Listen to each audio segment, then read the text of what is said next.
We've had a successful run of interns in Seattle. We're about in 3 weeks to get our 14th and 15th interns for in the last 3 years, and those interns have made 1,000 ship visits in that period of time in Seattle and in Tacoma and in Everett.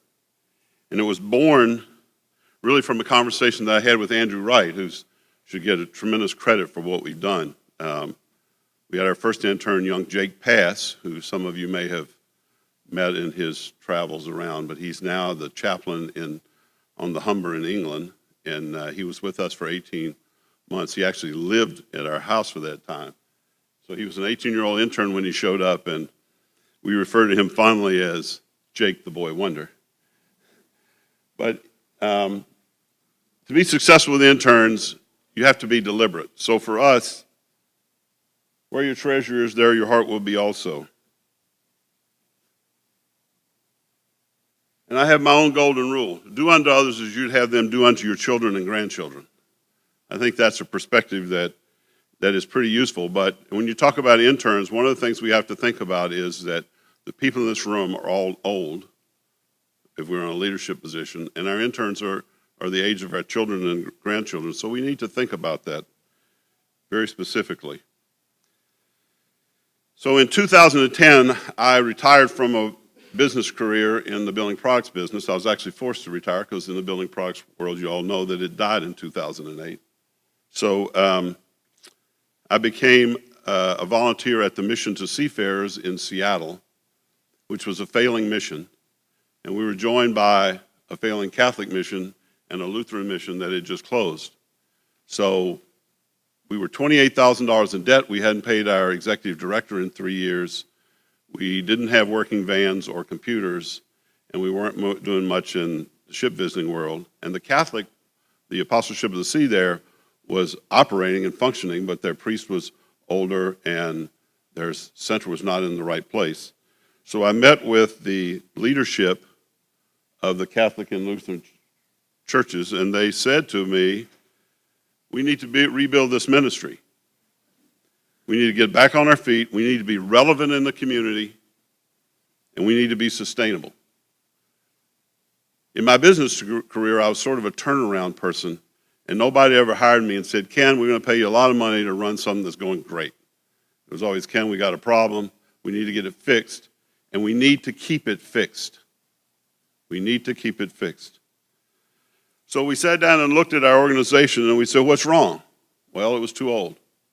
I went to Catholic board meetings and Lutheran board meetings and our own board meetings, and at the time, I was 57 years old, and I was the youngest person in the room. We're also too male. Almost all the leadership positions in the maritime industry, in the Northwest at least, were led by men, mostly pastors and priests, and all were white. We had poor ecumenical partnerships, and as you know, our work is hidden. I speak a lot at churches and community events in the Seattle area, and after the meetings, people come up to me, and I know you've heard this refrain. I didn't know that. My goodness, really? They have no idea what goes on the port. If you go to Seattle, you see these beautiful pictures of the city, and the cranes, etc., are whited out. I don't know if you realize this, but Washington, the state of Washington, is the most trade-sensitive state in the United States, by far. Of course, having Boeing there makes a big difference, but we're the closest port to Asia. So 1 out of 3 jobs in our states depend on that port. Another thing that all of my partnerships said was we have too narrow funding base. The Episcopal group, the Mission of Seafarers, was almost all getting paid by a couple of cruise ship luncheons that raised our funding. The Catholics were getting money from Holland America, and the Lutherans weren't getting much money from anywhere. So they said to me, we need to do 4 things. First of all, get broader involvement in the faith community. So we targeted churches and faith-based organizations. It's funny when I talk to the people who support us now at Boeing and Microsoft, et cetera, they always say, we don't like to support religious organizations. Well, if it weren't for faith-based organizations, who would do this work? Seafarers are totally dependent on, in most ports, on people like us getting up in the morning and being inspired to go and assist them in some way. So we targeted these groups. We targeted churches. We targeted seminaries, Young Adult Service Corps, where Andy will tell you about, the Episcopal Service Corps, the Catholic Archdiocese, the Lutheran Synod, and we're working now on the Seattle School of Theology, Pacific Lutheran College, and Virginia Episcopal Seminary. So the first thing was to build relationships in the faith community.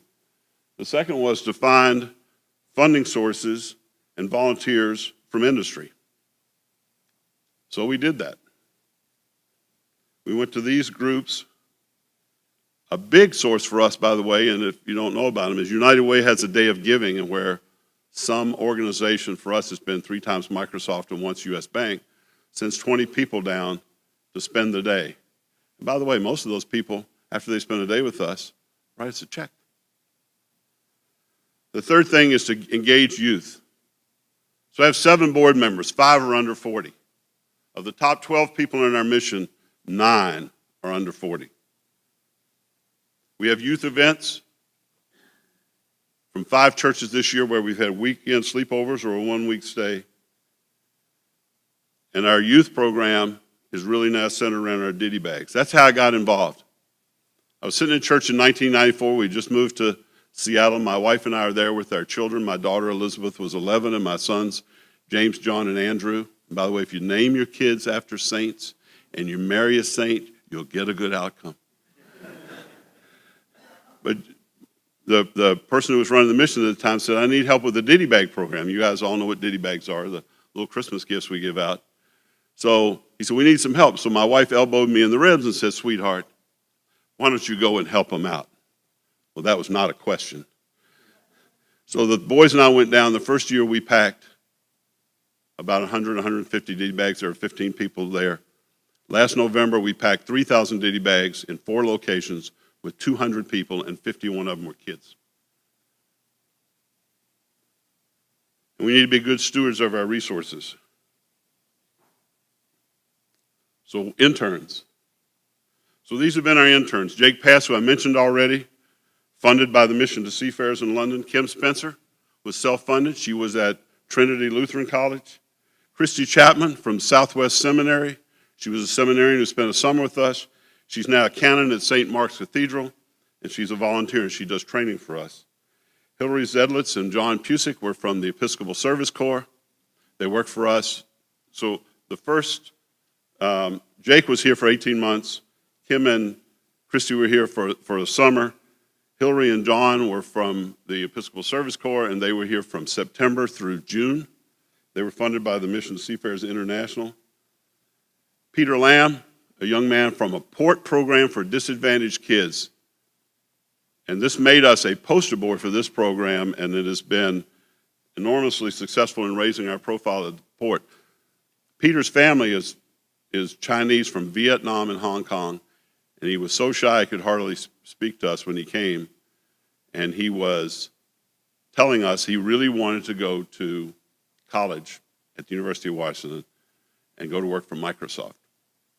So I said, how did you do in school? And he said, well, I did okay. I got straight A's in math.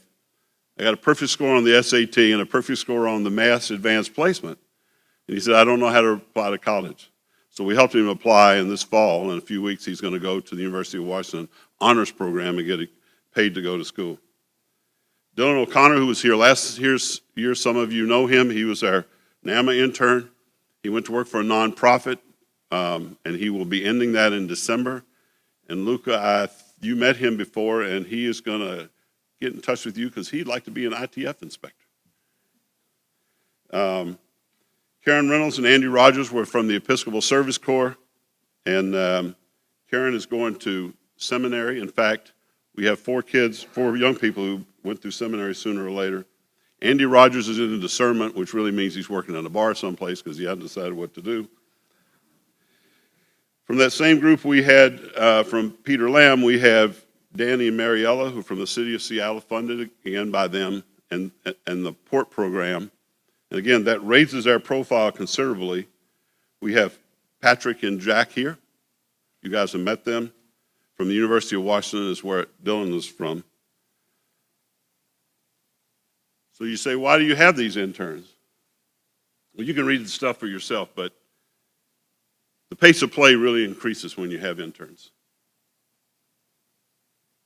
They have a lot of fresh ideas. In fact, if you would like to see it, I can send it to you. We have an orientation package called the transition document. It's about a 12 or 14 page orientation to the port that we had the interns produce, and they are keeping up themselves. So the young lady before me talked about a detailed job description. I really like that idea, but these people have made this a living document. They're self-evaluating and updating this document as they face the world. More stuff gets done, and it's a great time to build relationships with our volunteers. As you can see from all the sources of interns we have there, we're reaching into a lot of organizations, and we have those interns going back into those organizations talking about their work. They have joy, joyous energy. You know, one of the things I've noticed in our work is that we work with some pretty somber people. And it's great to have people smiling. It gives us a chance to reflect on our efforts. Interns ask us why. I've led some pretty good-sized organizations, including a building products organization with about $170 million in sales and 2,200 employees. And when I took over, the business was failing. And one of the things that I found was that the employees never asked the previous management why, because previous management really didn't want to hear it. So as the world changed, employers said, why are we doing this? Interns make great ship visitors. If you talk to our two interns, and I ask them this frequently, what do you like most about your job? They like going on ships, solving problems, getting SIM cards, talking to folks, listening to their stories. And the ship, all the sailors are more or less that age. Seafarers, especially from Asia, have a lot more maturity and a lot more responsibility at a young age than our interns do. But you know, it's great. It's great for seafarers to see people their age. We have 4 Catholic deacons, including an aspirant or 2 Episcopal deacons, 1 Lutheran deacon, and 3 paid ship visitors. 3 volunteer lay ship visitors, a bishop, and 2 priests who are ship visitors for us. And not one of them can handle a SIM card or a Wi-Fi very well. So it's great to take our interns along and to solve those technical problems so that our clergy-based visitors can concentrate on a different kind of a visit. Another thing that the interns bring to us is a tremendous skill with social media. That is overrated, by the way, in some senses, but what we find is that the interns do a terrific job of communicating with people who already know about us, about what's going on every day. They're trainable and coachable, and most of our interns have been pretty much in your face. We've had 15 interns from 7 different organizations. I mentioned most of them already. But you can imagine in your Porter area having support from colleges and universities, especially big ones, the local cathedrals, the Catholic or Archdiocese, the Episcopal Diocese, or the Lutheran Synod, or whatever the appropriate Baptist, Methodist, or Presbyterian groups would be, and of course the city and the port. I get, as Mary mentioned, when something happens here, she gets the first call. I get the first call too when something's going on in Seattle, and it's really because of the high profile we have in all of these organizations, and being involved in intern programs really raises our profile. We have other people who are interested in us. In fact, our internship program is so successful that I've turned 8 interns away. I just can't fund them and I can't supervise them. But Gonzaga University, they want to get started. Seattle University, which is in Seattle, of course, Gonzaga is about 300 miles away in Spokane. They're interested in having their theological students come and do volunteer work with us. Seattle Maritime College and Seattle Central University are starting an internship program on their own. AmeriCorps, partnered with the Jesuit Youth Organization, wants to get us started in Tacoma. Seminaries are all interested in a program we have called CPE. For those of you who are priests or pastors, you know what clinical pastoral education is. We're about to become a permanent site for CPE. Pacific Lutheran University is in Tacoma, and they want to get cranked up with us. And all of this has really led to a great partnership with the Catholic Archdiocese. In fact, being the mission to Seafarers was a little bit of a hindrance in the beginning because we didn't really know as an Episcopal organization how to integrate our Catholic partnerships well. And these internship programs have been great. We have a wonderful ecumenical relationship. Two things to think about. One is we are a service organization. We're here to serve. And the second is interns are not free hands. I can tell you from my car insurance bill, from our gas bill, from some of the goofy stuff that young people do, there's nothing free in this world. But as the previous speaker said, young people want to get something out of this, a chance to serve, real responsibility, and a sense of accountability. So if you're an intern in Seattle, you get your TWIC card before you start. Patrick and Jack could say you were on the ship in a day or two or three after you came to work. And how often are you on the ship? Every day, right? How much paperwork do you do? Zero. No clerical work at all. Mentoring. You know, we have lots of volunteers there, especially drivers and older ship visitors, and it's a chance for those people to mentor interns, and of course that cements their relationship with us because they have an investment in our intern program. At the same time, our interns are mentoring them. Think about that. All the technical stuff. I mean, how many older folks get to talk with energetic young people in a setting like this? Experience, a sense of accomplishment, multicultural experience, and improved communication skills.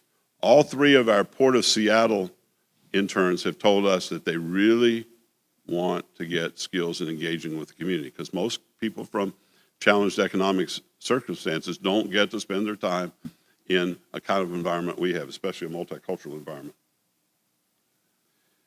Keys to intern engagement. One is selection. We're really particular about who we get. Good students make good interns. Self-starters make good interns. Maturity makes good interns.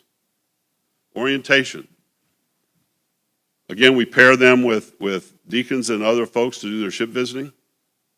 We try to give them an on-the-job orientation so that the things they're going to be doing every day, they start doing from the first day. Training. We try to be job-specific. We do have this living transition document, orientation document. I do like the idea of a detailed job description. I've run some pretty good-sized businesses, as I said, and I like to have job descriptions. But I remember once when I took over a position, somebody gave me the job description, and it looked like they'd taken it out of a marketing book, and it was about 100 pages thick. And I looked at it and I said, I can't do all this stuff. And I've had a lifetime. So you need to be practical about your job description. And make sure the priorities are clear. For us, the first priority is ship visiting. Our second priority is our volunteers. We have over 600 volunteers involved just in the Ditty Bag program. We have 35 volunteer drivers during cruise ship season, and I told you about all of our ship visitors. Those volunteers are the key to our work. We cannot afford to fund that work. We had 30,000 hours of volunteer time last year. 30,000 hours. Mentoring. The organization needs to be mentored as we mentor. And so that exchange changes us. And feedback. Interns crave it. Always try to talk to your interns about what's going on. As the previous speaker said, they want feedback. They want evaluations. I used to tell all of my team, if you fire somebody who's surprised at being fired, I will fire you. Your job evaluation is not a one-day thing. It is an everyday thing. Constantly check in. Millennials like to be connected, and you need to make sure you're always providing context. Frequently, people without experience get hung up in the drivel of everyday life, and sometimes you have to step them back and say, this is what we're about. And finally, independence and accountability.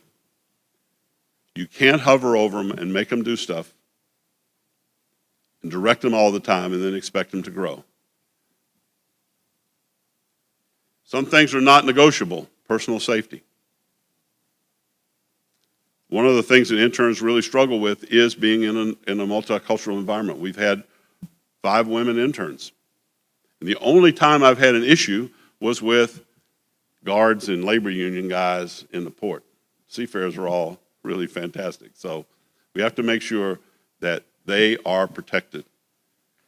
And then accountability. They need to learn that they have a lot of responsibility and they have to move forward and be responsible and accountable for what they do. But they also have to know that we love them and we will forgive them. So imagine 5 years from now, when we've had 20 interns and 25 seminarians spread through the U.S. and Canada from Seattle. And if we did this kind of work in 40 ports, that would give us 800 interns and 1,000 seminarians that knew about our work. It would increase that pool of supporters dramatically.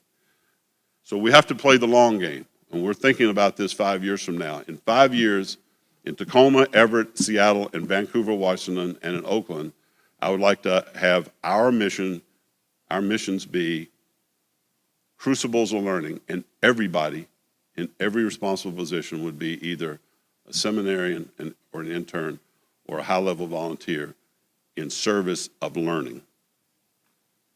Because when we succeed, who will succeed us? Thanks.